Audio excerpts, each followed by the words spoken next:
ಕಾಂಗ್ರೆಸ್ ಸರ್ಕಾರ ಗ್ಯಾರಂಟಿ ಯೋಜನೆಗಳನ್ನು ಕೊಟ್ಟು 6 ತಿಂಗಳಾಗಿದೆ. ಬಟ್ ಸರ್ಕಾರದ ಬೊಕ್ಕಸ ಖಾಲಿಯಾಗಿದೆಯಾ ಅಂತ ಅನುಮಾನ ಮೂಡ್ತಾ ಇದೆ.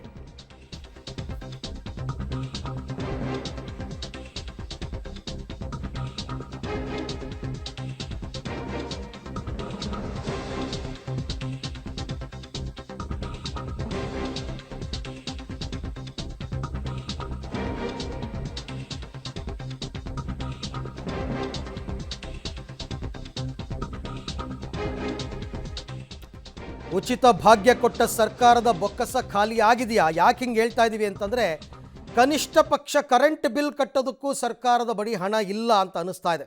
ಕರೆಂಟ್ ಬಿಲ್ ಕಟ್ಟಿಲ್ಲ ಸರ್ಕಾರ, ಹಾಗಾಗಿ ಅಂಗನವಾಡಿಗಳಿಗೆ ಕತ್ತಲೆ ಭಾಗ್ಯ. ಫ್ಯಾನ್ ತಿರುಗ್ತಾ ಇಲ್ಲ, ಮಿಕ್ಸಿ ರುಬ್ತಾ ಇಲ್ಲ, ಬಲ್ಪ್ ಉರಿತಾ ಇಲ್ಲ. ಕತ್ತಲೆಯಲ್ಲಿವೆ ತುಮಕೂರಿನ ಅಂಗನವಾಡಿ ಕೇಂದ್ರಗಳು. ಈ ಅಂಗನವಾಡಿ ಕೇಂದ್ರಗಳಿಗೆ ಅದು ಏನು ದುರಾದೃಷ್ಟನೋ ಏನಪ್ಪ. ಕೆಲವು ಕಡೆ ಬಿಲ್ಡಿಂಗ್ ಬಾಡಿಗೆ ಕಟ್ಟಿಲ್ಲ ಅಂತ ಕಂಪ್ಲೇಂಟು, ಕೆಲವು ಕಡೆ ಫುಡ್ ಸಪ್ಲೈ ಆಗ್ತಿಲ್ಲ ಅಂತ ಕಂಪ್ಲೇಂಟು, ಕೆಲವು ಕಡೆ ಮಕ್ಕಳಿಗೆ ಮೊಟ್ಟೆ ಕೊಡೋದಕ್ಕಾಗ್ತಿಲ್ಲ ಅಂತ ಕಂಪ್ಲೇಂಟು, ಮೊನ್ನೆ ಮೈಸೂರಿನಲ್ಲಿ ಒಂದು ಗುಡಿಸಲಿನಲ್ಲಿ ಅಂಗನವಾಡಿ ನಡೆಸ್ತಾ ಇದ್ದಾರೆ ಅಂತ ಕಂಪ್ಲೇಂಟು. ಒಂದಲ್ಲ ಎರಡಲ್ಲ, ಇದೆಲ್ಲ ಇದ್ದರೆ ಅಂಗನವಾಡಿ ಕಾರ್ಯಕರ್ತೆಯರಿಗೆ ಸಂಬಳ ಕೊಟ್ಟಿಲ್ಲ ಅಂತ ಕಂಪ್ಲೇಂಟು. ಒಂಥರ ಅರಣ್ಯ ರೋದನ. ಅದು ಯಾಕೆ ಬೇಕು ಅಂಗನವಾಡಿ ಕೇಂದ್ರಗಳು? ಮುಚ್ಚಿಬಿಡಿ ಅತ್ಲಾಗೆ. ಅಂಗನವಾಡಿ ಕೇಂದ್ರಗಳು ನಿಮಗೆ ಯಾಕೆ ಬೇಕು? ನಿಮ್ಮ ಕೈಲಿ ಮೇಂಟೈನ್ ಮಾಡೋಕ್ಕಾಗಲ್ಲ ಅಂದರೆ ಮುಚ್ಚಿಬಿಡಿ ಅಷ್ಟೇ.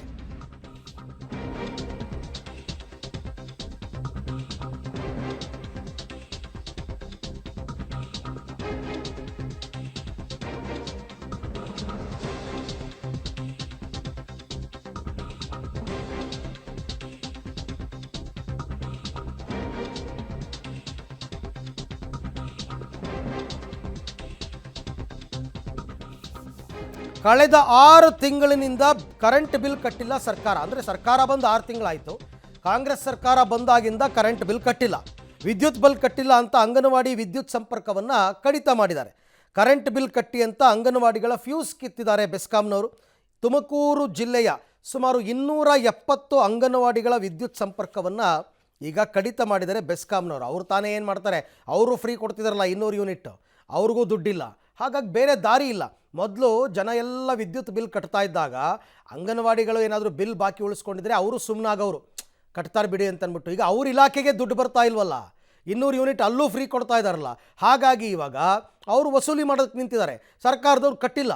ಸರ್ಕಾರದವರು ಅಂಗನವಾಡಿ ಸ್ವಂತ ಕಟ್ಟಡ ಇದ್ದರೆ ಓಕೆ, ಇಲ್ಲ ಅಂದರೆ ಬಾಡಿಗೆ ಕಟ್ಟಬೇಕು, ಕರೆಂಟ್ ಬಿಲ್ ಕಟ್ಟಬೇಕು, ವಾಟರ್ ಬಿಲ್ ಕಟ್ಟಬೇಕು, ರೇಷನ್ ಕಳಿಸ್ಬೇಕು ಅಡುಗೆ ಮಾಡೋದಕ್ಕೆ, ಇವೆಲ್ಲವನ್ನು ಮಾಡಬೇಕು. ಮಹಿಳಾ ಮತ್ತು ಮಕ್ಕಳ ಕಲ್ಯಾಣ ಇಲಾಖೆಗೆ ಬರ್ತಕ್ಕಂಥ ಡಿಪಾರ್ಟ್ಮೆಂಟ್ ಇದು. ಲಕ್ಷ್ಮೀ ಹೆಬ್ಬಾಳ್ಕರ್ ಅವರು ಮಂತ್ರಿಗಳು. ಒಂದೊಂದಲ್ಲ, ಅಂಗನವಾಡಿಗಳ ಅವ್ಯವಸ್ಥೆ ಅಂತಂದರೆ ಅದು ಕರ್ನಾಟಕದಾದ್ಯಂತ ವಿಪರೀತ ಆಗಿಬಿಟ್ಟಿದೆ. ಉಚಿತ ಭಾಗ್ಯಗಳನ್ನು ಕೊಟ್ಟು ಸರ್ಕಾರದ ಬೊಕ್ಕಸ ಖಾಲಿಯಾಗಿದೆ ಅಂತ ಗೊತ್ತಾಗ್ತಾ ಇದೆ. ಕನಿಷ್ಠ ಕರೆಂಟ್ ಬಿಲ್ ಕಟ್ಟೋದಕ್ಕೂ ಕೂಡ ಸರ್ಕಾರದ ಬರೀ ಹಣ ಇಲ್ವಂತೆ. ಹಾಗಾಗಿ ಅಂಗನವಾಡಿ ಕೇಂದ್ರಗಳ ಫ್ಯೂಸನ್ನು ಕಿತ್ತಿದ್ದಾರೆ ಬೆಸ್ಕಾಂನವರು. ಏನು ಫ್ಯಾನ್ ಓಡಲ್ವಾ? ಕರೆಂಟ್ ಬಿಲ್ ಕಟ್ಟಿರಲ್ಲ. ಕೊಡ್ಬೇಕಲ್ಲ ನಿಮ್ಗೆಲ್ಲ ಇದೆಲ್ಲ ಇರುತ್ತಲ್ವಾ? ಕರೆಂಟ್ ಬಿಲ್ ನಮ್ಮ ಆಫೀಸಿಂದ ಕಟ್ಟಿಲ್ಲ, ಜಾಸ್ತಿ ಪೆಂಡಿಂಗ್ ಐತೆ. ಅವ್ರು ಚಿಂತೆ ಐತೆ. ಅಲ್ಲ, ಎಷ್ಟು 2,000 ರೂಪಾಯಿಗೆ ಕಿಟ್ ಹಾಕ್ತಾರೆ. ಒಂದು 2,000 ಇದೆ ಅಂತ ಕಿಟ್ ಹಾಕ್ತಾರೆ. ಬೇರೆ ಹಾಕೋಣ ನಮ್ಗೆ ಗೊತ್ತಿಲ್ಲ. ನೋಡಿ, ಶ್ರೀರಾಮ್ ನಗರ ಅಂತ ಕರೆಂಟ್ ಇಲ್ಲ, 4 ತಿಂಗಳಿಂದ ಗೌರ್ಮೆಂಟಿಂದ ಬಿಲ್ ಕಟ್ಟಿಲ್ವಂತೆ. ಅದಕ್ಕೋಸ್ಕರ ಅವ್ರು ಏನು ಮಾಡ್ತಾರೆ, ಫೀಸ್ ಬೇರೆ ಕಿತ್ತಕೊಂಡು ಹೋಗಿದ್ದಾರೆ. ಅವ್ರಿಗೆ ಕರೆಂಟ್ ಇಲ್ಲ ಅಂದರೆ ನೀರಿನ ಫೆಸಿಲಿಟೀಸ್ ಇರಲ್ಲ, ಮಿಕ್ಸಿ ಆಡಲ್ಲ, ಮತ್ತು ಮೇನ್ ನೀರು ಬೇಕು, ಮಕ್ಕಳಿಗೆ ಎಜುಕೇಷನ್ ಬೇಕಾಗತ್ತೆ. ಅದರಿಂದ ಸ್ವಲ್ಪ ಗೌರ್ಮೆಂಟ್ ಅವ್ರು ಬೇರೆ ವ್ಯವಸ್ಥೆಗಳು ಮಾಡೋ ಬದಲು ಇಂಥದನ್ನೇನಾದರೂ ವ್ಯವಸ್ಥೆ ಮಾಡಿ ಅನ್ನೋದು ನಮ್ಮ ಅಭಿಪ್ರಾಯ. ಮೇಯ್ನು ಮಕ್ಳಿಗೆ ಎಜುಕೇಷನ್ ಕೊಡಿ ಅಷ್ಟೇ ನಾವು ಕೇಳೋದು. ಬೇರೆ ಬೇರೆ ಫ್ರೀ ಅನ್ನೋದೆಲ್ಲ ಬಿಟ್ಬಿಡಿ. ಮಾಡಿ ಕರೆಂಟ್ ಇಲ್ಲ, ಎಷ್ಟೊಂದು ತಿಂಗಳಿಂದ ಕಟ್ಟೇ ಇಲ್ವಂತೆ. ಫ್ಯಾನ್ ಏನು ಓಡ್ತಿಲ್ಲ, ನೀರಿಂದು ವಾಟರ್ ಫಿಲ್ಟ್ರದ್ದು ಏನು ಗೊತ್ತಿಲ್ಲ. ಅವರು ಹೇಗೆ ಓದ್ತಾರೆ ಏನು ಅಂತ ತಿಳ್ಕೊಳಕ್ಕಾಗಲ್ಲ, ಅವ್ರು ಏನು ಕಳಿಸ್ತಾರೆ ಅಂತೆಲ್ಲ ನೋಡೋಕ್ಕಾಗಲ್ಲ ಮೇಡಮ್ಮು. ಅದು ಹೇಳ್ತಾನೆ ಇದ್ದಾರೆ, ಅವರು ಇದು ಮಾಡ್ಕೊತಾನೆ ಇಲ್ಲ, ಇಷ್ಟೊಂದು ತಿಂಗಳಿಂದ ಕಟ್ತಾನೆ ಇಲ್ವಂತೆ ಕರೆಂಟ್ ಬಿಲ್ಲು. ಹಾಕೇ ಇಲ್ಲ, ಫೀಸ್ ಕಿತ್ತೋಗೋರೆ. ಆಮೇಲೆ ಮಕ್ಳಿಗೆ ಸಾಂಬಾರು ಮಾಡೋಕೆ ಮಿಕ್ಸಿ ಎಲ್ಲ ಬೇಕಲ್ಲ, ಅದು ಹಾಕೋಕ್ಕಾಗಲ್ಲ, ಬೇರೆ ಬೇರೆ ಮನೆಗೆ ಹೋಗಿ ಹಾಕಿಸ್ಕೊಂಬತ್ತಾರೆ. ಎಷ್ಟೊಂದ್ಸಲ ಹೇಳಿದಾರಂತ ಅವ್ರ ಮೇಡಮ್ಗೂ. ಅವ್ರ ಮೇಡಮ್ ಹೇಳಿದ್ರು ಇಲ್ಲ ಹೇಳ್ತೀವಿ ಅನ್ನೋ ಸುಮ್ಮನಾಗಿದೆ. ಅದೇ ಜನಗಳಿಗೆ ಮಾತ್ರ ಫ್ರೀ ಕೊಟ್ಟವ್ರೆ, ಮಕ್ಳುಗಳಿಗೆ ಏನು ಇವೇ ಮಾಡಿಲ್ಲ. ಅದಕ್ಕೆ ಹೇಳ್ತಾನೆ ಇದ್ವು, ಅವರು ಸುಮ್ಮನೆ ಇದ್ದಾರೆ. ಎಲೆಕ್ಟ್ರಿಸಿಟಿ ಬಿಲ್ಲು ನಮಗೆ ಆಡಳಿತ ವೆಚ್ಚದ ಅಡಿಯಲ್ಲಿ ಸ್ವಲ್ಪ ಹಣ ಬರದೇ ಇರೋದರಿಂದ ಎಲೆಕ್ಟ್ರಿಸಿಟಿ ಬಿಲ್ಲು ಕೂಡ ನಮಗೆ ಕಳೆದ 6 ತಿಂಗಳಿಂದ ಪೆಂಡಿಂಗ್ ಇದೆ. ನಮ್ಮಲ್ಲಿ 270 ಅಂಗನವಾಡಿ ಕೇಂದ್ರಗಳಿಗೆ ಕನೆಕ್ಷನ್ ಡಿಸ್ಕನೆಕ್ಟ್ ಮಾಡಿದ್ದಾರೆ. ಹಾಗಾಗಿ ಅದು ನಾವು ಶೀಘ್ರದಲ್ಲೇ ಹಣವನ್ನು ಜಮೆ ಮಾಡಿ ಮುಂದೆ ಸುಮಾರು 3 ಲಕ್ಷ ರೂಪಾಯಿ ದುಡ್ಡಾಗುತ್ತೆ ಇಡೀ ಜಿಲ್ಲೆಗೆ.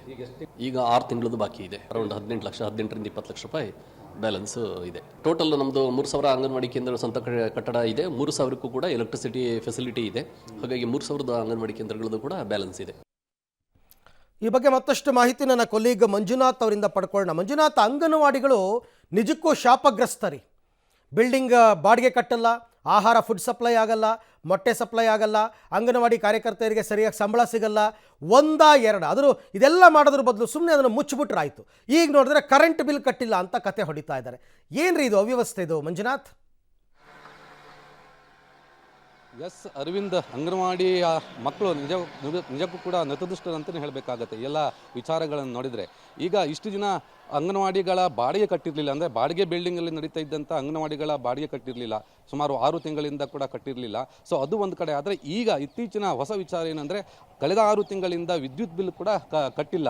ಸೊ ಇದರ ಪರಿಣಾಮವಾಗಿ ತುಮಕೂರು ಜಿಲ್ಲೆಯಲ್ಲಿ ಸುಮಾರು 270 ಅಂಗನವಾಡಿ ಕೇಂದ್ರಗಳ ವಿದ್ಯುತ್ ಸಂಪರ್ಕವನ್ನು ಕಡಿತ ಮಾಡಲಾಗಿದೆ. ಅಂದರೆ ತುಮಕೂರು ಜಿಲ್ಲೆಯಲ್ಲಿ ಸುಮಾರು 4,000 ಅಂಗನವಾಡಿ ಕೇಂದ್ರಗಳಿದೆ. ಅದರಲ್ಲಿ 1,000ದಷ್ಟು ಅಂಗನವಾಡಿ ಕೇಂದ್ರಗಳು ಬಾಡಿಗೆ ಕಟ್ಟಡದಲ್ಲಿ ನಡೀತಾ ಇದೆ. ಆ ಬಾಡಿಗೆ ಕಟ್ಟಡದಲ್ಲಿ ನಡೀತಾ ಇದ್ದಂತಹ ಅಂಗನವಾಡಿ ಕೇಂದ್ರಗಳ ವಿದ್ಯುತ್ ಬಿಲ್ಲನ್ನು ಅಲ್ಲಿಯ ಮಾಲೀಕರೇ ಕಟ್ತಾರೆ. ಆದರೆ ಇನ್ನುಳಿದ ಸುಮಾರು 3,000 ಏನು ಅಂಗನವಾಡಿ ಕಟ್ಟಡಗಳಿದೆ ಅವೆಲ್ಲವೂ ಕೂಡ ಸರ್ಕಾರಿ ಕಟ್ಟಡದಲ್ಲೇ ನಡೀತಾ ಇರುವಂಥದ್ದು, ಸ್ವಂತ ಬಿಲ್ಡಿಂಗಲ್ಲಿ ನಡೀತಾ ಇದ್ದದ್ದು. ಸೊ ಅದು ನೇರವಾಗಿ ಗೌರ್ಮೆಂಟೇ ಬೆಸ್ಕಾಂಗೆ ಬಿಲ್ ಕಟ್ಟಬೇಕಾಗಿತ್ತು. ಸೊ ಹಾಗಾಗಿ ಈ 3,000 ಏನು ಅಂಗನವಾಡಿ ಕೇಂದ್ರಗಳಿದೆ ಅದರ ಬಿಲ್ ಕಟ್ಟಿಲ್ಲ ಕಳೆದ 6 ತಿಂಗಳಿಂದ. ಸೊ ಅದರ ಜೊತೆಗೆ ಕೇವಲ 270 ಅಂಗನವಾಡಿ ಕೇಂದ್ರಗಳ ವಿದ್ಯುತ್ ಸಂಪರ್ಕವನ್ನು ಬೆಸ್ಕಾಂನವರು ಕಡಿತಗೊಳಿಸಿರುವಂಥದ್ದು. ಅಂದರೆ ಇನ್ನೂ ಉಳಿದ ಏನು ಸುಮಾರು 2,500 ಇದೆ ಅದನ್ನು ರಿಕ್ವೆಸ್ಟ್ ಮಾಡಿಕೊಂಡು ಹಾಗೆ ಈಗ ಮುಂದೆ ತಳ್ತಾ ಇದ್ದಾರೆ. ಅದರಲ್ಲಿ 270 ನೇರವಾಗಿ ಫೀಸ್ ಕಿತ್ಕೊಂಡು ಹೋಗಿದ್ದಾರೆ ಬೆಸ್ಕಾಂನವರು. ಅಷ್ಟರ ಮಟ್ಟಿಗೆ ಸರ್ಕಾರದ ಬೊಕ್ಕಸದಲ್ಲಿ ಹಣವಿಲ್ವಾ ಎನ್ನುವಂತಹ ಒಂದು ಪ್ರಶ್ನೆ ನಮ್ಮಲ್ಲಿ ಈಗ ಕಾಡ್ತಾ ಇರುವಂಥದ್ದು. ಅರವಿಂದ್, ಕೇವಲ ತುಮಕೂರು ಜಿಲ್ಲೆಯ ಅಂಗನವಾಡಿ ಕೇಂದ್ರಗಳ ಪರಿಸ್ಥಿತಿ ಮಾತ್ರ ಇದಲ್ಲ, ಇಡೀ ರಾಜ್ಯದ ಅಂಗನವಾಡಿ ಕೇಂದ್ರಗಳಲ್ಲೂ ಕೂಡ ಇದೇ ರೀತಿಯ ವಾತಾವರಣ ಇದೆ. ಅಂದರೆ ವಿದ್ಯುತ್ ಬಿಲ್ ಕಟ್ಟಿಲ್ಲ ಎನ್ನುವಂಥ ಮಾಹಿತಿ ಪಬ್ಲಿಕ್ ಟಿವಿಗೆ ಲಭ್ಯವಾಗಿರುವಂಥದ್ದು. ಈಗ ವಿದ್ಯುತ್ ಏನು ಇಲ್ಲದೆ ಇರೋದ್ರಿಂದ ಅಂಗನವಾಡಿಗಳ ಏನು ಕಾರ್ಯಕರ್ತೆಯರು ಕೂಡ ಸಂಕಷ್ಟ ಅನುಭವಿಸುವಂಥ ಪರಿಸ್ಥಿತಿ, ಅದರ ಜೊತೆಗೆ ಕೂಡ ಮಕ್ಕಳು ಕೂಡ ಅಂಗನವಾಡಿಯ ಚಿಕ್ಕ ಪುಟ್ಟ ಮಕ್ಕಳು ಕೂಡ ಸಂಕಷ್ಟ ಅನುಭವಿಸುವಂಥ ಪರಿಸ್ಥಿತಿ ನಿರ್ಮಾಣವಾಗಿದೆ. ಯಾಕಂದರೆ ಅಂಗನವಾಡಿಯಲ್ಲಿ ಕರೆಂಟ್ ಬೇಕಾಗುತ್ತೆ, ಮಕ್ಕಳಿಗೆ ಏನು ಊಟ ಬಡಿಸಬೇಕಾಗತ್ತೆ, ಮಿಕ್ಸಿ ಕೂಡ ಅದಕ್ಕೆ ಅನಿವಾರ್ಯವಾಗಿರುತ್ತೆ, ಕತ್ಲೆ ಆದಾಗ ಲೈಟ್ ಕೂಡ ಹಾಕಬೇಕಾಗತ್ತೆ, ಬೇಸಿಗೆಯಲ್ಲಿ ಫ್ಯಾನ್ ಕೂಡ ಹಾಕಬೇಕಾಗತ್ತೆ. ಹಾಗಾಗಿ ಇದು ಯಾವುದೇ ವ್ಯವಸ್ಥೆ ಈಗ ವಿದ್ಯುತ್ ಸಂಪರ್ಕ ಕಡಿತಗೊಳಿಸಿದಂತಹ ಅಂಗನವಾಡಿ ಕೇಂದ್ರಗಳಲ್ಲಿ ಇಲ್ಲ. ಸೊ ಹಾಗಾಗಿ ಪೋಷಕರು ಕೂಡ ಸರ್ಕಾರದ ವಿರುದ್ಧ ಆಕ್ರೋಶವನ್ನು ವ್ಯಕ್ತಪಡಿಸ್ತಾ ಇದ್ದಾರೆ. ಪೋಷಕರು ಹೇಳ್ತಾ ಇದ್ದಾರೆ, ನಮಗೆ ಫ್ರೀ ಕೊಡೋದಕ್ಕಿಂತ ನಮ್ಮ ಮಕ್ಕಳ ಭವಿಷ್ಯವನ್ನು ರೂಪಿಸುವಂಥ ಅಂಗನವಾಡಿ ಕೇಂದ್ರಗಳು, ಶಾಲೆಗಳಲ್ಲಿ ಎಲ್ಲ ಸವಲತ್ತು ಕೊಟ್ಟರೆ ಸಾಕು ಎನ್ನುವಂಥ ರೀತಿಯಲ್ಲಿ ಪೋಷಕರು ಕೂಡ ಹೇಳ್ತಾ ಇರುವಂಥದ್ದು. ಅರವಿಂದ್, ಕೇವಲ ಇದಷ್ಟೇ ಅಲ್ಲ, ಇನ್ನೊಂದು ವಿಚಾರ ಏನಂದರೆ ಸುಮಾರು ಅಂದರೆ ತುಮಕೂರು ಜಿಲ್ಲೆ ಸುಮಾರು 4,000ದಷ್ಟು ಅಂಗನವಾಡಿ ಕಾರ್ಯಕರ್ತರಿದ್ದಾರೆ. ಕಾರ್ಯಕರ್ತರಿಗೆ ಸರ್ಕಾರದಿಂದಲೇ ಕೂಡ ಒಂದು ಸಿಮ್ ಕೂಡ ಕೊಡಲಾಗಿತ್ತು. ಪ್ರತಿ ವರ್ಷ ಸೆಪ್ಟೆಂಬರ್ ತಿಂಗಳಲ್ಲಿ ಆ ಸಿಮ್ ರಿಚಾರ್ಜ್ ಆಗ್ತಿತ್ತು. ಈಗ ಆ 2 ತಿಂಗಳಿಂದ ಆ ಸಿಮ್ ಕೂಡ ರಿಚಾರ್ಜ್ ಮಾಡಲಿಕ್ಕೆ ಸರ್ಕಾರದ ದುಡ್ಡಿಲ್ಲ. 2 ತಿಂಗಳಿಂದ ಆ ಸಿಮ್ ಕೂಡ ಡೆಡ್ ಆಗಿರುವಂಥದ್ದು. ಅಂಗನವಾಡಿ ಕಾರ್ಯಕರ್ತೆಯರು ತಮ್ಮ ಪರ್ಸನಲ್ ನಂಬರನ್ನು ಈಗ ಯೂಸ್ ಮಾಡ್ಕೊಳ್ತಾ ಇದ್ದಾರೆ. ಅಷ್ಟರ ಮಟ್ಟಿಗೆ ಅಂಗನವಾಡಿ ಕೇಂದ್ರಗಳಲ್ಲಿ ಅವ್ಯವಸ್ಥೆ ಇರುವಂಥದ್ದು, ಸರ್ಕಾರ ನಿರ್ಲಕ್ಷ್ಯ ತೋರ್ತಾ ಇರುವಂಥದ್ದು.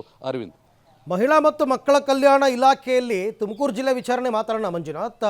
ಅವ್ರು ಹೇಳ್ತಾ ಇದ್ರು, ಶ್ರೀಧರ್ ಅವರು ಉಪನಿರ್ದೇಶಕರು, ಒಂದು 3 ಲಕ್ಷ ರೂಪಾಯಿ ಬಿಲ್ ಕಟ್ಟಬೇಕು ಅಂತ. ಖಾಲಿ 3 ಲಕ್ಷ ರೂಪಾಯಿ ಇಲಾಖೆನಲ್ಲಿ ಇಲ್ವಾ ಬೆಸ್ಕಾಮ್ ಕಟ್ಟೋದಕ್ಕೆ? ಎಸ್, ಅಂದರೆ ಕೇವಲ 3 ಲಕ್ಷ ರೂಪಾಯಿ ಇರುವಂಥದ್ದು 1 ತಿಂಗಳದು ಮಾತ್ರ. ಅದ ತುಮಕೂರು ಜಿಲ್ಲೆಗೆ ಮಾತ್ರ ಸಂಬಂಧಪಟ್ಟಿರುವಂಥದ್ದು. ಇಲ್ಲಿ ತನಕ ಸುಮಾರು 18 ಲಕ್ಷ ರೂಪಾಯಿ ಬಾಕಿ ಉಳಿಸ್ಕೊಂಡಿರೋದು ಕೇವಲ ತುಮಕೂರು ಜಿಲ್ಲೆ ಸೀಮಿತವಾಗಿ ನಾನು ಮಾತಾಡ್ತಾ ಇರುವಂಥದ್ದು. ಇದೇ ರೀತಿ ರಾಜ್ಯದಲ್ಲಿ ಕೋಟ್ಯಾಂತರ ರೂಪಾಯಿ